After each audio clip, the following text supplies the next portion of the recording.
मी स्वामी समर्थ. नमस्कार. तुम्हा सर्वांचं आपल्या चॅनलमध्ये खूप खूप मनापासून स्वागत आहे. उद्या आहे रक्षाबंधन. रक्षाबंधन हा बहीण आणि भाऊ यांच्या नात्यातला अतूट असा दिवस असतो. तर बहीण आपल्या भावाच्या मनगटावर रक्षासूत्र बांधत असते आणि भाऊसुद्धा बहिणीला तुझं रक्षण करेल असं वचन देत असतो. आता आजच्या व्हिडिओमध्ये सगळी माहिती मी देणार आहे. तर सगळ्यात आधी बघा, भावाला राखी बांधण्याच्या आधी कोणाला राखी बांधावे आणि ते एक आहे, आणि दुसरं बहिणीने भावाला नारळ, ज्याला आपण श्रीफळ म्हणत असतो, तर ते देणार आहे. तर त्याच्याबरोबर एक लक्ष्मीची पोटली करून भावाला ती समर्पित करायची आहे. आणि औक्षण करताना भावासाठी कुठला मंत्र म्हणावा तेच आपण आजच्या व्हिडिओमध्ये बघणार आहोत. तर चला व्हिडिओला सुरुवात करूया. सगळ्यात आधी तर भावाला राखी बांधण्याच्या आधी आपल्याला गणपती बाप्पांना राखी बांधायची आहे. विघ्नहर्ता गणपती बाप्पा आपले विघ्न दूर करावे म्हणून आपण गणपती बाप्पांना राखी बांधायची आहे. दुसरं येतं ते बघा, ते मारुतीरायांना का राखी बांधावी, तर तुम्हाला त्याचं कारण सांगते. लक्षात घ्या, मारुतीरायांना कधी आपण बघा, आपल्याला रात्री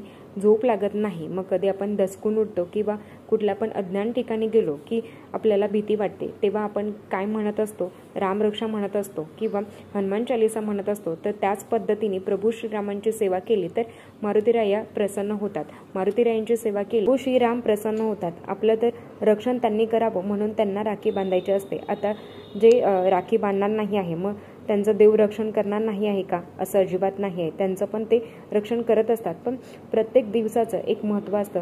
देवांप्रती सुद्धा कृतज्ञ व्यक्त करण्याचा तो आपला दिवस असतो. राखी बांधताना तरी हे देवाकडून बघा काही मागू नका. फक्त त्या मारुतीरायांना, त्या गणपती बाप्पांना हीच प्रार्थना करा की तू माझं तर रक्षण कर, पण जगातल्या सगळ्यांचं रक्षण कर, हीच तुम्हाला प्रार्थना करायची आहे. आणि तिसरं आहे, आपले महाराज, भिवू नको, मी तुझ्या पाठीशी आहे. अहो, हे वाक्य जरी आपल्याला दिसलं ना, गाडीवर किंवा चालत असताना कुठेतरी दिसलं तरी मनाला किती आधार वाटतो सांगा बरं, की नाही महाराज आहेत माझ्यासोबत. तर हेच बळ देतं दुःखाला सामना करण्यासाठी. आता बऱ्याच वेळा अशा कमेंट येतील की ताई, माझा भाऊ माझ्याशी बोलत नाही किंवा मला भाऊ नाही आहे. मग मी तुम्हाला सांगेल की आपलं रक्षण करणारे महाराज आपल्या नेहमी पाठीशी असतात. जसं महाराजांना राखी बांधली नाही तर महाराज आपलं रक्षण करणार नाही असं नाही आहे, तर ते नेहमी आपलं रक्षण करणार आहेत. पण हा सुद्धा एक कृतज्ञ व्यक्त करण्याचा दिवस आहे की महाराज माझं रक्षण करा, आणि माझंच नाही तर जगातल्या प्रत्येक व्यक्तीचं तुम्ही रक्षण करा. आणि तुम्हाला प्रार्थना करायची आहे की मन रक्षाबंधनच्या दिवशी तरी महाराजांकडे कुठल्या देवाकडे काहीच मागू नका.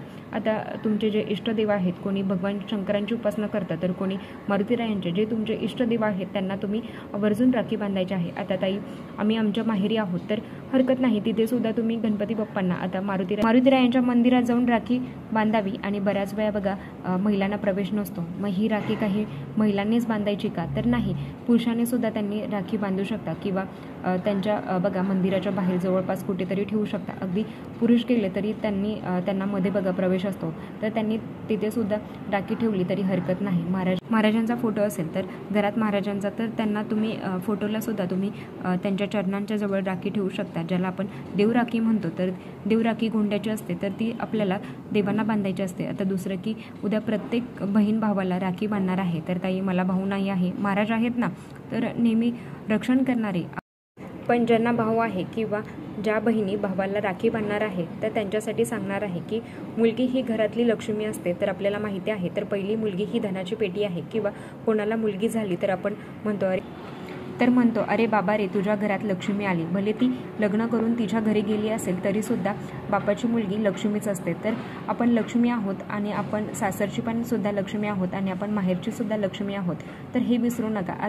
आता हा उपाय प्रेग्नेंट महिला किंवा विधवा वगैरे असं अजिबात नाही आहे. सगळ्यांनी हा उपाय करावा. आता रक्षाबंधनचं औक्षण करावं का, तर नाही ताई, आम्हाला मासिक धर्म आलेला आहे किंवा आम्हाला सुतक लागलेला आहे. तर बघा, म्हणजे आपल्याला भावाचं औक्षण करणं हे सुद्धा एक धार्मिक कार्य आहे.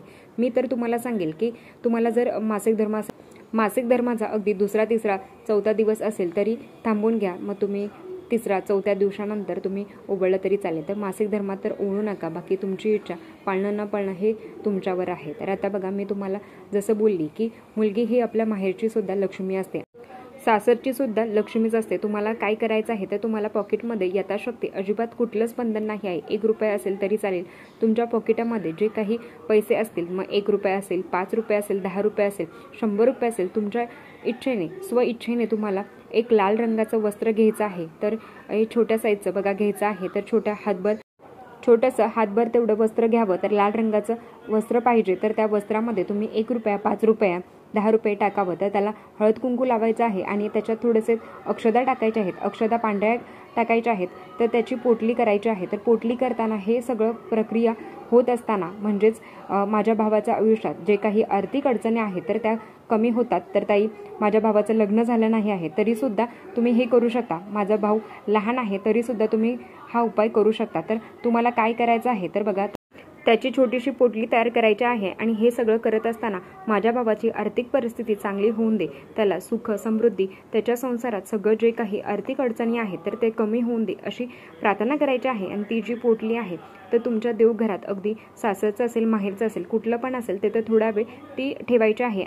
आणि भावाला राखी बांधताना सुद्धा तुम्ही जी राखी बांधणार आहे तर थोडा वेळ ती देवांच्या चरणांजवळ ठेवायची आहे. कुठले पण देव मग तुमचे इष्टदेव जे आहेत ना तर त्यांच्या चरणांजवळ ठेवायचे आहे आणि त्यांना म्हणायचं आहे की माझ्या भावाचं रक्षण करा आणि तो माझं रक्षण करणार आहे पण तुम्ही पण त्याचं रक्षण करा. तर त्याच्या सुखात त्याच्या अडचणीत तुम्ही पण त्याच्यासोबत राहा.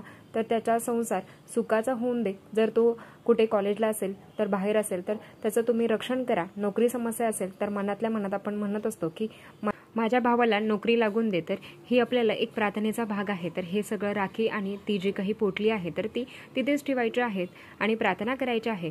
तर औक्षण कसं करायचं याच्यावर व्हिडिओ केलेला आहे. जेव्हा भावाला राखी बांधत असतात तर भावाला राखी बांधल्यावर तुम्ही त्याला नारळ देणार आहे. तर त्या नारळासोबत ती पोटली द्यायची आहे. तर ताई, मला बघा 4 भाऊ आहेत. ताई, मला 10 भाऊ आहेत. काही नाही, तुम्ही सगळ्यांसाठी सुद्धा करू शकता तुमची इच्छा. तर ती जी काही आपण पोटली केलेली आहे ना तर ती भावाला द्यायची आहे. आणि ती भावाने काय करायचं तर त्याला सांगायचं, बाबा रे, तू तुझ्या जवळ ठेव.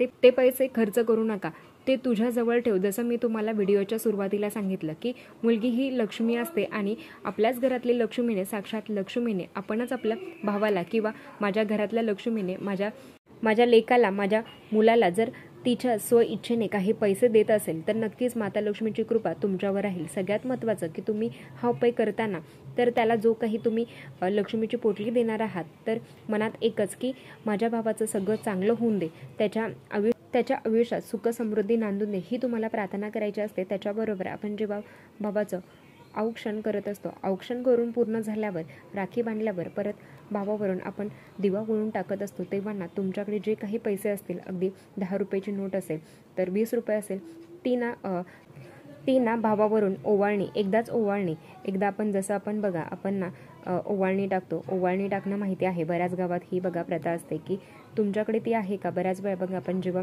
देव घेऊन नाचत असतो किंवा कुठलीही शुभकामं देव घेऊन येतो किंवा गणपती बाप्पा घेऊन येतो तेव्हा सुद्धा आपल्यावरनं ओवाळणी टाकली जाते, ज्याला ओवाळणे म्हणतो. अगदी 1 रुपया असेल तरी हरकत नाही. तुम्ही तेव्हा जेव्हा भावाचं औक्षण करत असाल तर ताई, मला 4 भाऊ आहेत, मग प्रत्येकावरनं वेगवेगळी ओवाळणी का तर नाही, प्रत्येकाला शेजारी बसवावं. मग 1 2 3 4 औक्षण झालं की त्याच्यावरनं ओवळून टाकणं, ज्याला ओवळणी टाकणं म्हणतात. तर एकदा ओवळायचं आहे ते जे काही पैसे आहेत तर ते तुम्ही गरजूंना देऊ शकता. तर हे तुम्ही करू शकता. बऱ्याच वेळा असं की तुम्ही म्हणता की ताई, मग लक्ष्मी ही कधी ओवळून टाकायची असते का किंवा कोणी ओवळून टाकतं का तर नाही. बघा, प्रत्येकाकडे वेगवेगळी ही पद्धत असते. आपण जेव्हा तुमच्याकडे पण असेल की आपल्यावरून ओवळून टाकतात आणि ओवळताना ते आपण बघा एका गरजूला आपण दान करत असतो ना, मग ते काही आपण कुठे इकडे तिकडे ते नाही टाकत. ती लक्ष्मी जरी असेल तरी ती आपण गरजूला दान करत असतो. आणि हेच माझ्या भावाची इडा टळून दे,